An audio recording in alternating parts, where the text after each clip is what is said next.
Right, you bloody plebs. We're live. Right, we're joined. I want to, by the way, but we're joined by Angel, Champy, and James. So we're discussing the glorious subject, the long-awaited subject that everyone talks about. How long will the Maybot last? Yep, and obviously we've been speculating about this for ages, right? But I do feel like that now it's becoming more and more and more apparent that the knives are being sharpened. Do you not think? Like quite a lot of moves being made and all this, and a lot more rhetoric and sort of amongst the Tories. So I'm not really sure. What about you guys? Well, Jacob's Tree Frogs put a nasty stabbing article in the Telegraph. Was it on the Sunday Telegraph, or was it on Monday? He penned an article talking about the Brexit that people asked for. Oh, and he was accused of blackmailing, right? Yeah. He was accused of blackmailing Theresa May, or blackmailing the government. So I thought that was an interesting turn up for the books, and old Tree Frogs sticking the knife or putting the cat among the pigeons, or whatever metaphor you want for that. But yeah, I thought that was quite interesting. And I also read earlier that Boris has come out the woodwork, sort of desperately trying to stick up for Rees-Mogg as well. So, it all goes away to sticking the knife in Theresa May. Well, this is what I think will happen, as I'm a fellow psychic, like Swiss said yesterday, because I actually predicted that the government would come up with a third plan for the customs union or the customs partnership. And Swiss said, no chance. And now, guess what? The government have come up with a third plan. So what I think will happen is I think she'll fudge the checkers me. I think she'll probably give like some fudge paper. And then there's only so long you can kick the can down the road. Or as you could say, there's only so long the fudge can last before it melts. So the thing is, I think what will happen, between after they come back from the summer holidays, she'll have to decide what she wants with Brexit. She'll have to either go for remaining in the customs union to solve the Northern Irish border, or leaving the customs union and face the wrath of the Tory Remainers. Like I've always said, there's no majority for a hard Brexit type where we would leave the customs union and the single market. I think both sides of the spectrum have to compromise. And the Brexiteers don't seem to really have a solution at the moment. That's within the Tory party, and the Brexiteers in general have a solution for the Northern Irish border.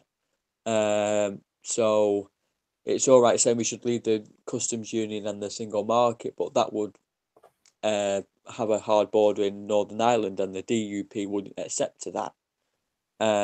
So what I do see happening, I think she will face a no confidence vote or a leadership election during party conference season, what's between September and October time, and then I think we'll probably have a run-off between Sajid Javid or Gove, or maybe someone like Andrea Leadsom, someone like that. Oh God, not her. Oh God, yeah. Right. What does the Conservatives does best more than any reporting? And how it runs? What you mean? Like, well, they're always quite good at sticking the knife in each other, aren't they? They're quite ruthless. But they do it behind the scenes, in quiet. Mean? Well, I don't know. It seems to be pretty obvious the splits at the moment. Well, this is because with the times. Firstly, because the party always kept things under the rug, in quiet. Right, there's been more attempts to get rid of men than this. If you can remember, after the last election, there was some journalists saying that apparently MPs like Philip Hammond, Michael Gove actually messaged Boris Johnson to tell him to go for it if he wants to, in terms of the leadership election. I thought Philip Hammond hated Boris. I don't. Well, the curse at the end. But essentially, more's going behind the scenes that we know of. Firstly, let's look at what the government's done in the cabinet. Now, I read an article a few days ago. So basically, David Davis has always spent 4 hours speaking to Barnier and EU officials, right? Just 4 hours this year. The whole year. Yeah, let's think about that a minute. I read that as well. I thought that was absolutely astonishing. Absolutely astonishing. You know, more time threatening to resign than actually discussing the EU withdrawal. Like, Jesus Christ, I hate the fact that he's constantly threatened to resign. And the fact that he hasn't actually done it. I mean, just resign, you bastard. No, for fuck's sake. Well, it's a curious thing, and he's probably writing about economy, which is what I suggest what's going on. That they really want to do something about May.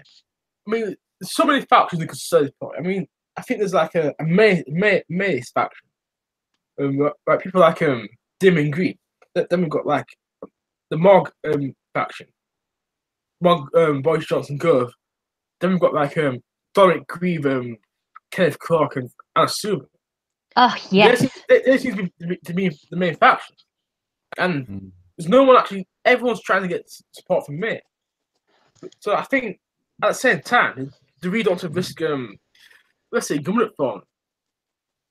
And that's been the story of the last year. We trying to do something, and that influence of May, but both sides. But at the end of the day, they're not going far enough because they don't want to collapse the government, and that's the story of last year. And no one's going to be happy anyway, 100%, are they? But James is right, like in the sense of she can't like ignore. Like there isn't, and well, we always say this, but it's just because it's true. There isn't really a majority for a hard Brexit. Certainly not in Parliament, and actually, arguably not amongst the public either, right? So then on top of that, she's got the other factions which make up the majority of MPs in the party, like you said, the Anna's Subris and the Dominic Rees and the Kenneth Clarks. And then you've got like the middle sort of ones, and then you've obviously got the Rees Moggs and what have you, which make up the minority. Now she can't go with one or the other, so she can't go on like fully staying in everything, because then she'll have the vocal minority of the hard Brexiters within her party hitting the roof and stabbing her in the back and coming out with all those articles like Chamchi was mentioning. But then at the same time, as she goes full hard Brexit, you've then got the Northern Irish border problem for a start, which the DP is not going to have with, but also the other Remainers or soft Brexiters within the party will hit the roof. So it's really lose-lose at the moment. But like you said, the answer to that is not kicking the can down the road forever. Let's come to a compromise and deal with it. Well, no compromise will be successful in the Conservative Party, because what May's been trying to do on this strategy is like please both sides, which has done to some relative success actually, or shouldn't be still here. So I don't know.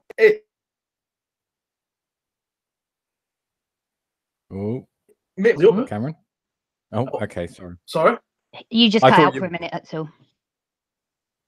Right, I'm saying that May's trying to please both sides of the party. That's a big success, and why she's still here. At one point over, she has to choose one side, that could be her undoing. But I got a feeling that the biggest factor is a fear of a general election. That's going to be behind these people. If people like Mogg actually cared about Pink Line so much, or if like Kenneth Clark or Subi cared enough, they will literally sign a letter to the 1922 committee and get her out. You can ask yourself, why haven't they done it? They only got about 40 signatures, right? That was at Christmas. And this weekend, they had more warrants. They must have got some more signatures. They need 48. And the reports in Christmas said that over 40. And another report came this Sunday about warrants. They must have got more. So they must have like a couple, maybe one signature away, checking the leadership election. So what's making them reluctant? That's the question itself. What MP, Tory MP, in the right mind, any side thinks this is acceptable? How they're running things? I just don't know. And there's no, in my opinion, this is me trying to be impartial. If I was Tory, obviously there's no hope in the Conservative Party. Yeah, but do you not think that? I think you're right, by the way. I reckon she would have gone a long time ago because she's been catastrophic for like ages now, and people just been literally sort of going, "Oh my God, she's terrible," including her own party supporters, right? But they sort of, I think that it was either that or the prospect of perhaps a general election and potentially a Corbyn government. So, because any Conservative, no matter what wing they're on, is still going to prefer a Conservative government to a Labour one, aren't they? Well, of course, but they're going to get punished for it, no matter this anyway, no matter what they actually think. The best thing you should have done is actually risking another election and risking another Parliament. Right, last election. Because they're making things worse than themselves. Yeah, but that is quite a reckless gamble, isn't it? I mean, they already tried that once. I think they're going to make things worse than themselves. Let's say Brexit's out of the way. 2019, just hopefully some sort of deal was started. Now, when Brexit's out of the way, what do they think the public's going to do, especially Brexit voters that vote Tory?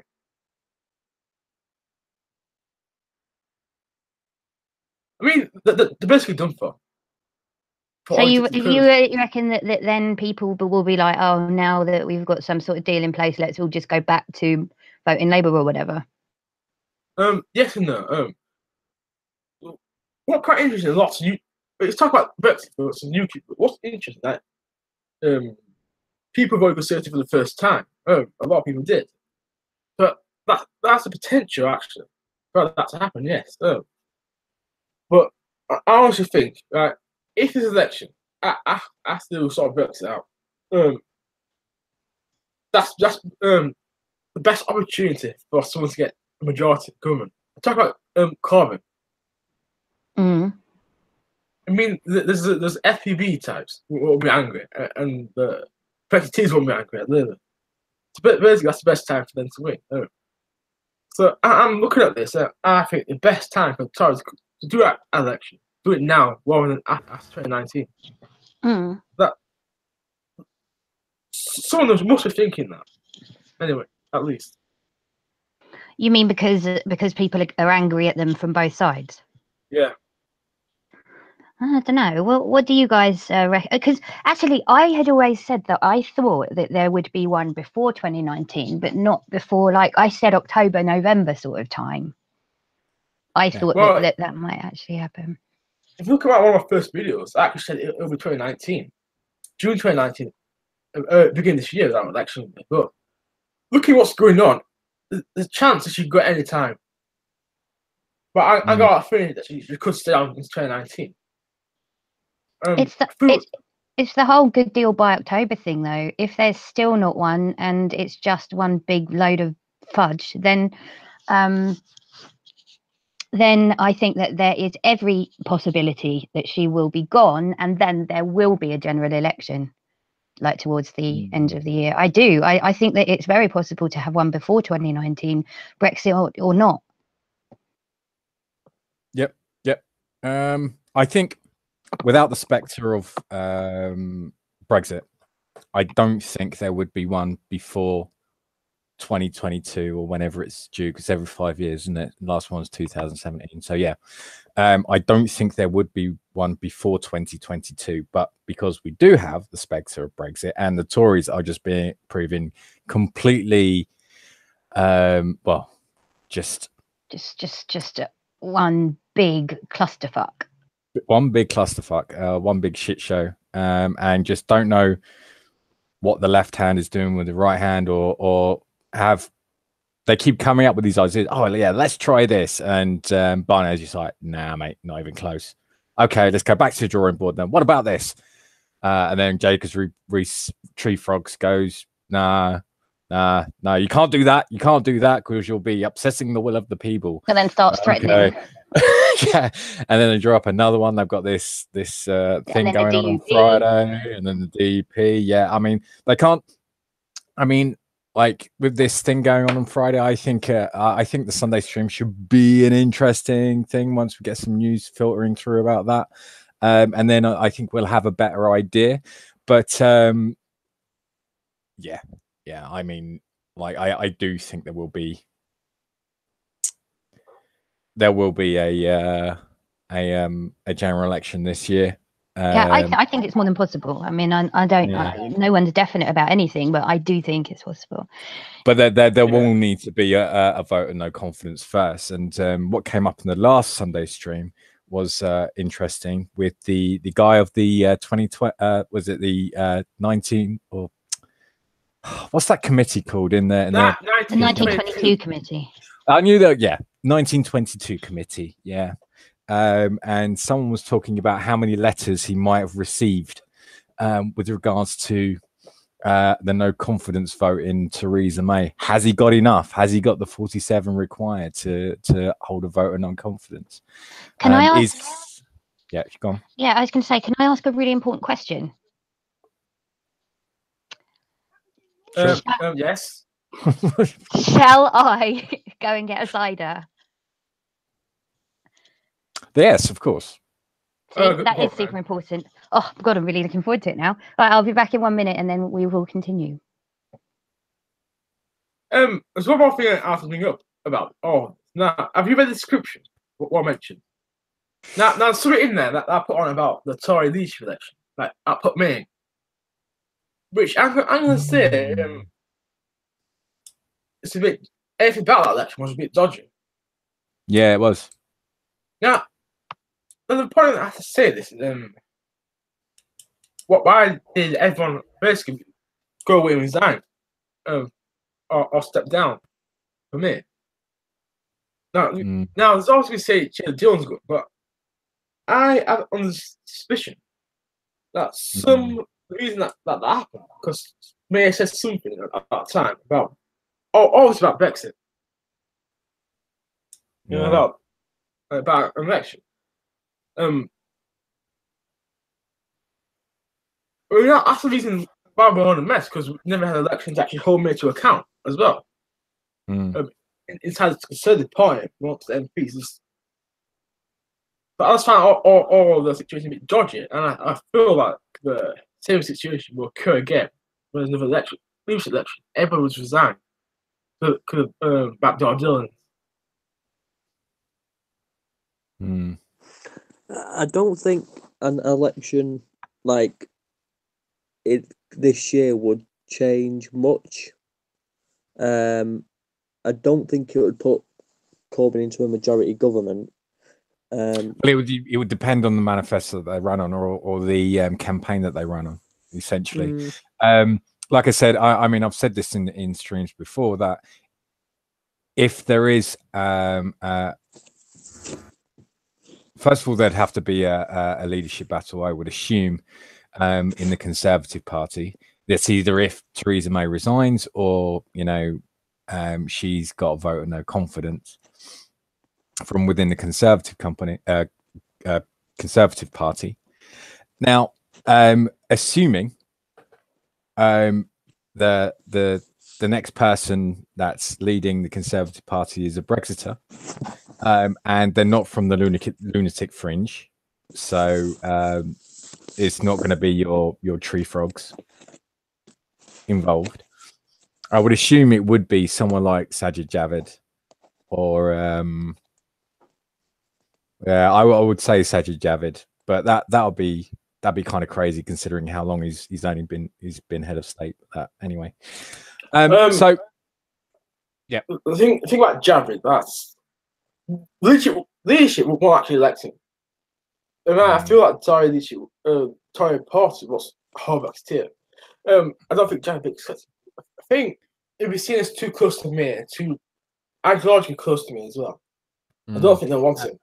But then again, Boris Johnson's too toxic. I know Michael Gove has been wanted to spend a lot of time in the limelight with his amazing green policies like banning single-use plastic straws and plastic cups, but yet being pro-fracking. It's completely beyond me. But you know, it's so that'd be interesting. But yeah, I don't know who would stand. I mean, Javid is the only one that without toxicity, but yes, you're right, he is too close to May. Yeah, everyone customer is going to see as toxic at this point. I mean, I'm going to say, Jacob Rees-Mogg, he may not like it, but he's going to have that weird effect on people if he becomes Tory leader. Yeah. And the fact that Boris Johnson is emphasising defending him, when Boris Johnson, I thought he was seen as a potential rival to his leadership, is very interesting. I mean, if the Tory Brexiteers came together and said, look at this Mogg, he's coming in the spotlight lately, he made a perfect person to win the election. This is how people these Tories don't think, basically. The MPs, the careers, and at the end of the day, they could put Mogg in. And I think that's the best chance of him. Yeah, true. And going back to what James was talking about, how it would change things, I think if, let's say, for instance, for argument's sake, that it is Jacob Rees-Mogg, right? And he's going to probably run on the platform of the benefits of Brexit, how we can open up our exports to, and imports with regards to, you know, India, China, you know, Africa, South America, whatever, right? And he's going to run on, you know, a great business opportunity and reducing corporation tax and, you know, being how much better for Britain it's going to be. Yeah, like shit. And then I think Corbyn will run on a policy of okay, this is Brexit. If we don't get what we need, from Europe, then this is what we're going to do domestically, and he'll run on a domestic policies. So yeah, that's what I think, and I think that's why Corbyn will get a majority. It won't be a big one, and we will need the SNP. So he will have to do some dealings with the SNP and the Green Party, but you know, we will see, and that's why I think it will change, James. So yeah. I even think even if he had the support of the SNP, he couldn't go through with his on some policies. If on some policies such as like nationalisation and such, on some, obviously some the SNP and Labour agree on, but there are some differences. Yeah, sure. Europe, for example, the SNP want to stay in the single market and customs union, where Labour's policy at the moment is to leave both. On the EU, it's a bit obvious that most of the Tories will vote with Labour on that. We'll go through this. Yeah. The problem is with that analysis, James, is that I can see us coming out of, say, for instance, if there is a hard Brexit on the horizon, right, then Scotland would need to reapply to the single market and reapply to the European Union anyway. So, yeah, I don't know whether they've got a leg to stand on that. I know that Scotland voted overwhelmingly to remain, but they are a member of the UK Union first and foremost. So I don't know. I mean, I really don't know how Labour would negotiate that with Scotland. I mean, he could say, you know, you get devolution plus, and then you can apply to the EU separately, but you must understand it will be down to you to sort out some kind of customs arrangement with us and Scotland. That would be down to them then, and not us. That wouldn't work at all without full independence. Scotland's not someone like Greenland, where Greenland's part of Denmark, but it's outside of the EU. It's not going to work for someone like Scotland. We had Channel Islands and our Man, which weren't part of the EU actually, but were part of the single market customs. But they're not Scotland. The things that proposal some people won't work. I think the Scottish people would prefer to stay in the UK and then go independent state and go back in the EU. To be honest, that's the PO got like just over a third of the vote in the polls, and they're going down in popularity. So I'll just go for it. I mean, the thing with Scotland,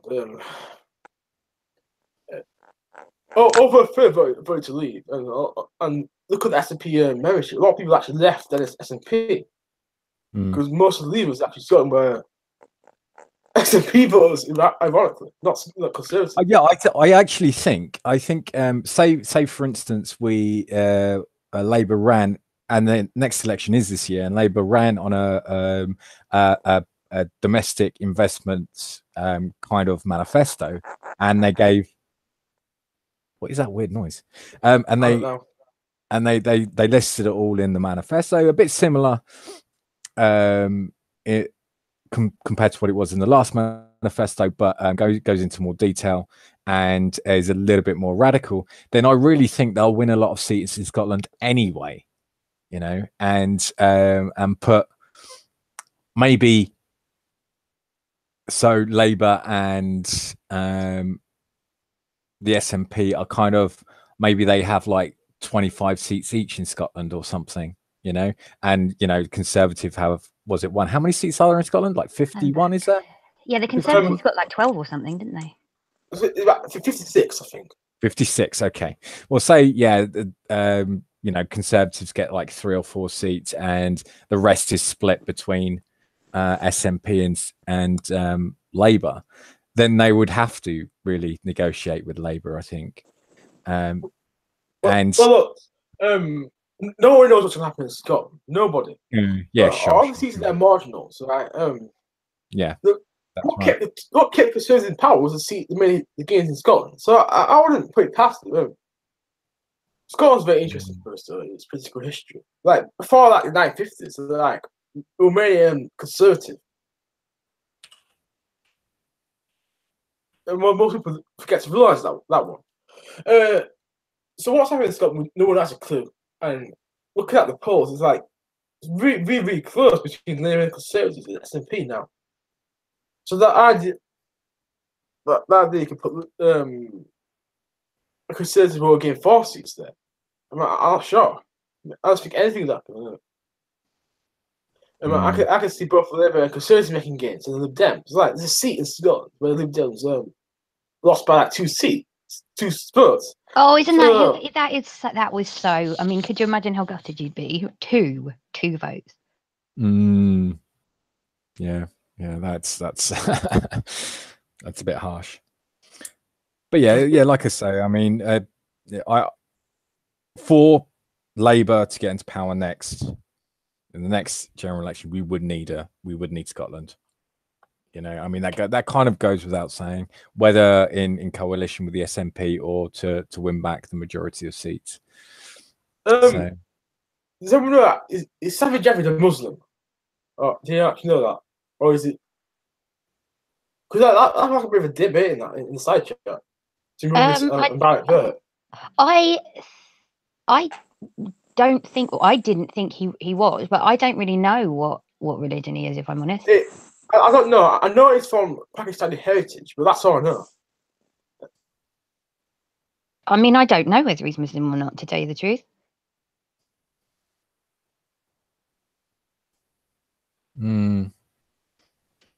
Yeah, Want me to look it up? You can, yeah. I'll just, for the sake of the argument.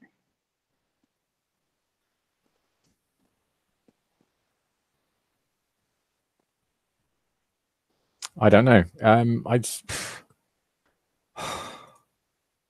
Who knows? But he stated himself that he is a Muslim. Yeah, he said that he went well, except when denying Islamophobia. Bionic Bert, nice one. So he accepts he comes from like a Muslim background, but I don't think he's practicing from what he's been. Yeah. Let's imagine that the Free Tommy Lomson Conservatives. Imagine what they would do. I want Jack Reed now to be Tory leaders for that.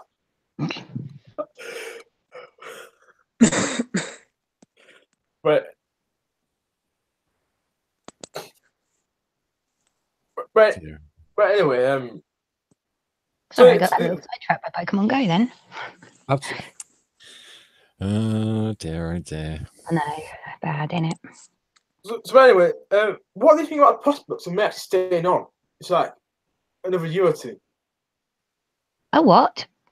May staying on as Prime Minister for long, into like 2019 or 2020. No, she's not. That's because Me, of shit, to be honest. Yeah, I still feel that's very possible though. At the track record.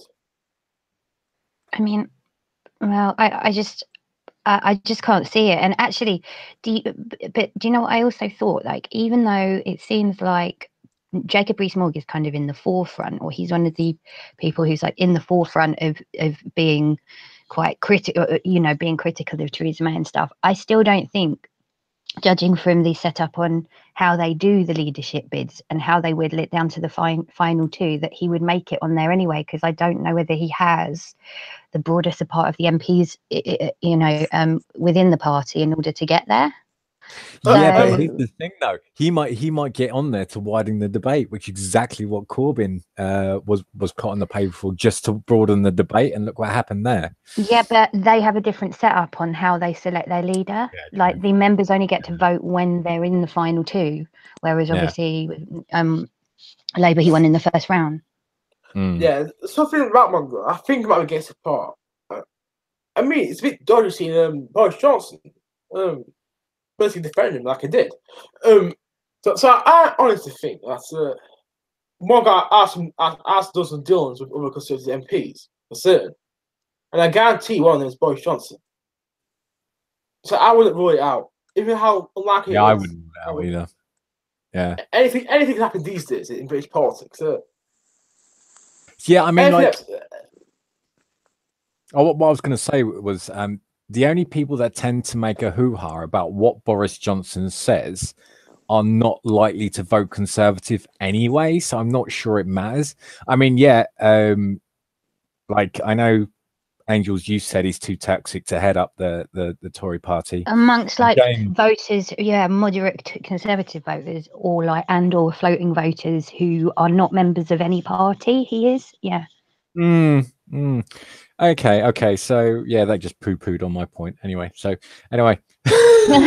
No, I'm sure that you've got a point as well. I'm just saying that amongst that sort of portion of the electorate, which is obviously the ones that people need to get on side sort of thing, regardless whether it's Labour or the Conservatives, it's that type of voter that wins elections, because tribal ones who are super Labour or super Conservative will be voting that way anyway. Whereas obviously floating voters such as James and myself really, and like my dad types and, you know, that sort of thing, it's those often that people have to get on side. And I feel like he doesn't do terribly well amongst that portion of the electorate, especially since the referendum.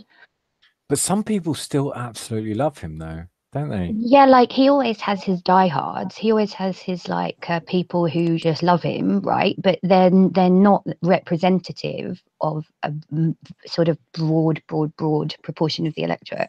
Yeah, I think everyone looks a bit Boris at times. It's always funny. Like a good stand-up comedian.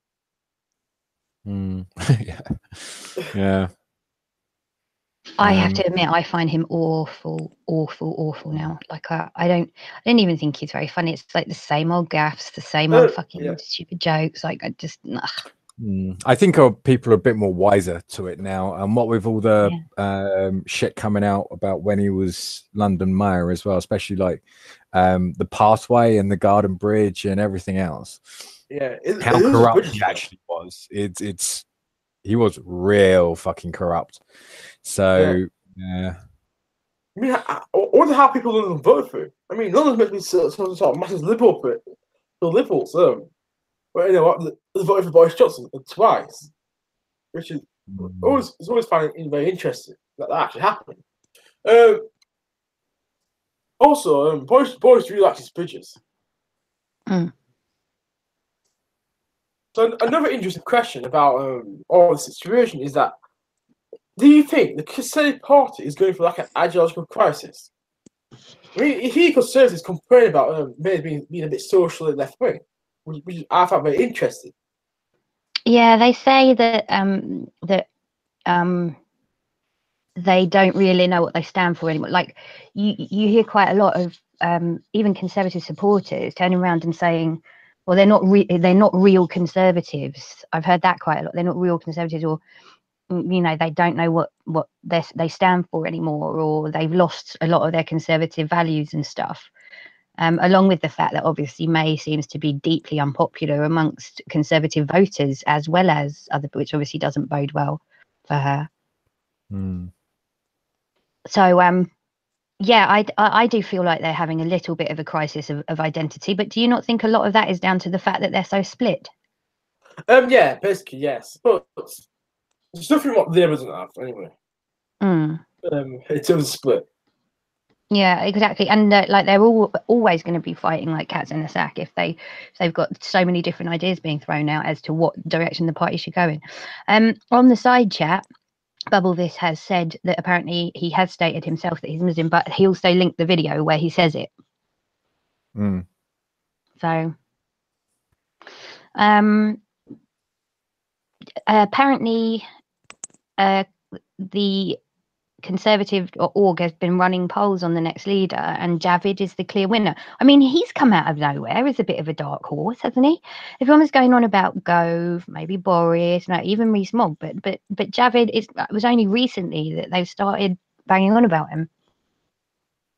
Yeah, he did kind of come out of nowhere to become the Home Secretary, but it's one of those things that I feel like to take the focus off of the Windrush. It's like quick, who we've got that's in a prominent position that's slightly darker than the rest of us gammons. Oh, so Javid, get him in the job, quick. Hashtag high gammon, like Philip Mason. Oh, what about Kwasi Kwarteng? You should have put him in there. You for the Windrush scandal, you should have put someone like him there. I can't stand Kwasi Kwarteng. I said that. Oh yeah. But he's really like he's like so sort of, oh yes, listen to me, I'm so arrogant and pompous. Yeah, but wasn't he got caught in that scandal at that weird party that went on for charity where they hired loads of women to serve all these old businessmen, and they were being like, all the women were being groped and shit. Was he there? Was he? I didn't know he was there. I heard about that, but I never heard about Kwasi Kwarteng being there. Hang on, I might be getting confused. Could you put the spelling of his name in the group chat, and I'll see if it's the same person. Okay, I'll say it and put it in the side.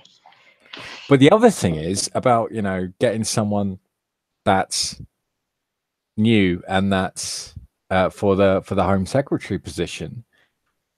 There have been so many MPs and so many ministers that have been involved in like scandals recently. It's like they've got to be scraping the barrel. Like, yeah, of course, yeah.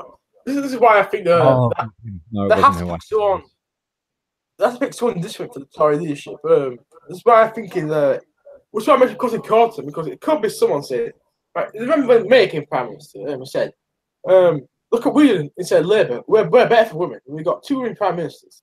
So what if how SJ was I hate that word, but some of these people, some of the Conservatives, they could go, right, let's pick a black Prime Minister. I mean, and how better tier. That's why Kwasi Kwarteng comes to mind.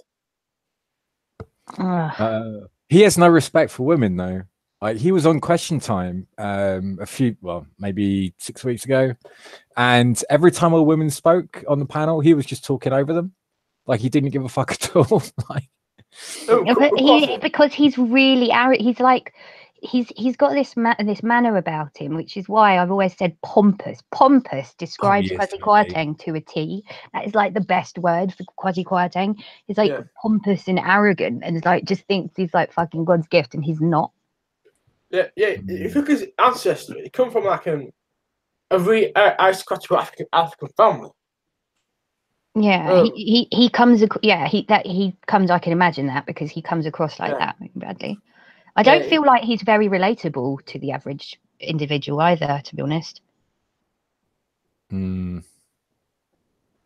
It's not at all. You know Like what I mean? I said, his family was basically aristocrats in I think maybe Ghana.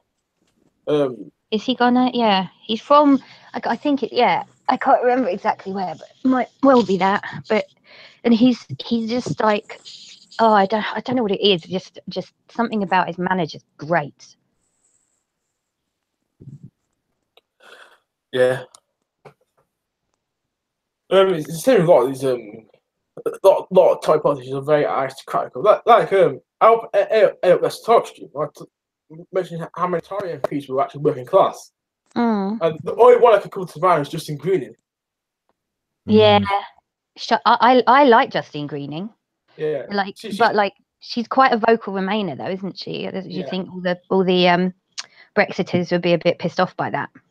Yeah, actually went to the same sixth form college then Justin Greening. Interesting. Oh yeah, you said that before. Yeah, quite random. She's very like I feel like she's quite like she bridges the gap basically between sort of the more sort of very well-to-do sort of types, but also, you know, the average person in the street, or perhaps working like I know obviously often conservatives are like, especially leading conservatives and things like that, are very sort of silver spoon, you know, like I mean, if you think about the Rees-Mogg types, they're just all they're sort of chasms away from your average person, whereas I feel like Justine Greening has that appeal, at least to sort of bridge gaps, if you see what I mean. Yeah. No, I quite like her, but you reckon she's too much of a Remainer though to be a proper like a successful candidate? Yeah. I mean, if she gets in like May, where she basically appointed, she can be very successful. She's very probably another David Cameron, actually. Yeah, well, she is sort of his wing, isn't she? Ish of the party. I don't know. Is James still here? Hello. Hey. Sorry, I was just having something to eat. I just heard my name mentioned. Yeah. Well, we were just discussing Justine Greening because you're quite a fan of her as well, aren't you? I do like a bit of Justine Greening. She's got a bit of balls about her. Again, same with people like Emily Thornberry and like Lisa Nandy. They're both quite similar to a bit of sass, Greening. don't you like to say? Yeah. Yeah, a bit of sass. Yeah, that's why your candidate of like, I can't even pronounce his name, Kwasi Kwarteng or whatever he's called. Mm-hmm. He's got a bit of sass about him, but in the wrong way. Yeah. He comes across as a bit I'm a bit of like, I'm above you sort of. Yes, person. very much so. Exactly. That's why I don't think he's very relatable to like an average voter. Mm. My outside bet for the Tory leadership would be someone like Johnny Mercer. I don't know if you've heard of him. He's a former army man. He's been championing for them to spend more on defence and stuff. What would appeal to like the Tory membership at least. So he. I don't think Gavin Williamson's in the running particularly. Do you? No, he is. He and Boris are like head to head for running like the worst leadership campaign ever. Secretly, like Boris for like the past 6 months has like undermined Theresa May, and like Gavin Williamson is he's like a schoolboy sort of person. Like he acts like a 15-year-old. Like, oh, shut up and go away. He came out with the other day. And I have a spider on my desk, like, and that's. I mean, yeah, I know what you. It's so yeah, you're right. Like 15-year-old boys would be like, guess what? I've got a pet tarantula. Aren't I cool? So no, he and Boris are like out of it for me. Like they are too unpopular and such. Who's bringing up the odds? I actually had I don't want to float my boat here, but I actually had Sajid Javid at 33-1 in January to become the next Tory leader. So Oh, good. We've got the odds checker up. Good. Why is God, Am that's Milton on moved it? around a bit. Fucking hell. Ask this: why is Am Milton on the list? What's she doing? I mean, who the hell Who? is she? That's what I'm saying. Because she's considering people. She's not even the minister. Why is she on the list? Just realised that Dominic Raab is fourth. He's awful. Everybody, eyes on the side chat. I think Bubblevis is just about to trigger G Whistler.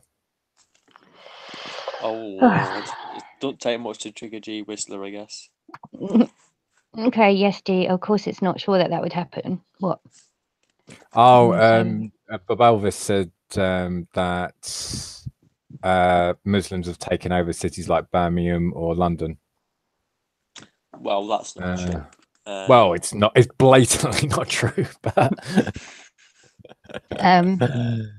yeah, I totally disagree with that. He says well, that this is what I did. This is what I dislike with when people say stuff like that. Like they don't even live in them places. Like I live in a city, a big city. Angels lives in a big city as well.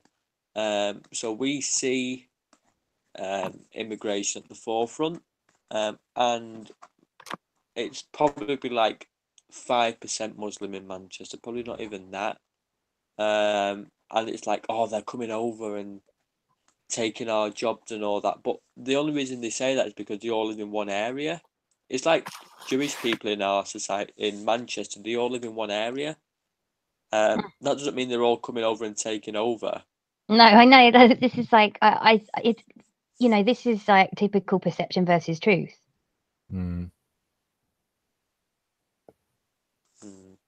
Like I don't think that they've taken over.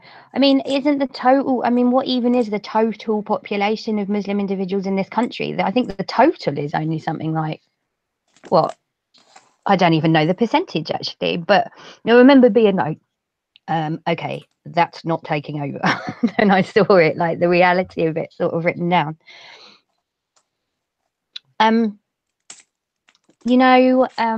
What I will say though is like, do you not find it massively ironic that people who appear to have much more of a chip on their shoulder about that sort of thing actually live in the areas with the least amount of immigration as a whole and largely a lower proportion of various religions as well? yeah, totally. There's like an irony to that. The Cotswolds and stuff where they've not been embraced with benefited from immigration at all, that are like, no, we've got to stab these people out. You know, I had to wait at least 20 minutes to get a GP appointment the other day because of this this woman that's in front of me, and she wasn't white. I mean, like nobody is not saying that there are some like legit concerns about certain elements of immigration as a whole. And I'm not talking about a religion particularly. I mean, like regardless of that, but it's not like nobody's saying that there aren't issues from time to time, but they are far fewer than people try and or at least than people sometimes perceive. That's what I'm saying. Yeah, and sadly, Has Cameron left his own stream? Has Cameron left his own stream? Yeah, it's just left his own stream. Oh no, Hopefully he'll he's join off. back. With Oh, it's the Russians. damn those Russians. I mean, yeah, but they Cameron is a bit of like a secret Russian himself, so I don't think they hate Cameron enough to throw him off his own stream. He does have really bad internet though, Cameron, though, doesn't he? So it's probably that. Does the he? Russians have hijacked. Yeah, have you not seen this like tests he does on it? It's like really, really bad. Like honestly, like worse than mine. Yours isn't that bad, is it? It can be, but his is like crap. He says like he pays a lot of money for it and it's really bad. So it's like, well, complain, and he says no. I'm like, well, Can't moan then if you don't complain. Put on a compo face and the compo, put on a sob story, you'll get some money off, but oh well. Usually, if you turn around to them and say, "Look, I'm going to go elsewhere unless you get this sorted for me," then they often offer you either money off or, like, you know, increase, like a deal for increased speed or whatever. Because that's what my parents did, and that sort of seemed to sort it out. Usually you have to be outside a contract for that to happen, though. If you're within the first 12 months or 18 or 24 months, whatever the fuck it is now, then they're not going to do anything. They're just like, you need to read the small print. And small print says these are maximum levels of speed. These cannot be guaranteed in all areas. And if he's miles away from his closest exchange, then, you know, what can you say? Yeah. But they managed to get a really good deal because they threatened to go elsewhere, and then so they got like fiber optic and a really decent deal on it. For basically because they didn't want them to go elsewhere. But to be fair, they had proper issues for ages before they managed to sort it out. Like, it kept on cutting out all the time. It was massively slow. It was just like a nightmare. So they did have to put up with that for ages before they would do something. But at least they finally did. Anyway, with regards to Cameron, I heard that wasn't it when my system crashed, I had to reboot. Then you said it was like 15 minutes or something until it all closed down. Yeah. Yeah, you've got 15 minutes and then the stream cuts off. So that's all right. Worst comes to worst, and we can like redo a stream this afternoon on my channel, Chamchies or something. Fair enough. But yeah, Bionic Bert says the digital divide is a thing. Yes, indeed. This is why we need to nationalize the infrastructure for internet, because now it's I think it should be considered a service. It's not a privilege. So yeah, nationalize it. That's what I'd say. That's your answer to everything. You even threatened to nationalize James and me in the bullet bunker. Wasn't me, mate. It wasn't me. But I can't speak for all my comrades, you know. No, exactly. It's like, right. I'm just bringing up the Guardian. Hi, Let's see. Hey. What are you on about? Right. Well, we were discussing, since obviously it's been popping up in the news about Theresa May, and it appears as if people are starting to make moves behind the scenes and publicly, for that matter. And Chamchi mentioned the article that was written by Rees Mogg in the Telegraph. Yeah, who should now be known as Tree Frogs. Yeah, but also the fact that he has then been accused by other people within the party of like threatening Theresa May and what was it? Blackmailing her and one thing or another. Yeah, I saw all that. I think there's moves afoot to get rid of her, but not with Brexiteers. Do you so do you think that what they would do is just have their leadership election, and then so therefore it wouldn't lead to a general and it wouldn't be no confidence or whatever? They would literally just install someone else. I don't think they would want an election at all.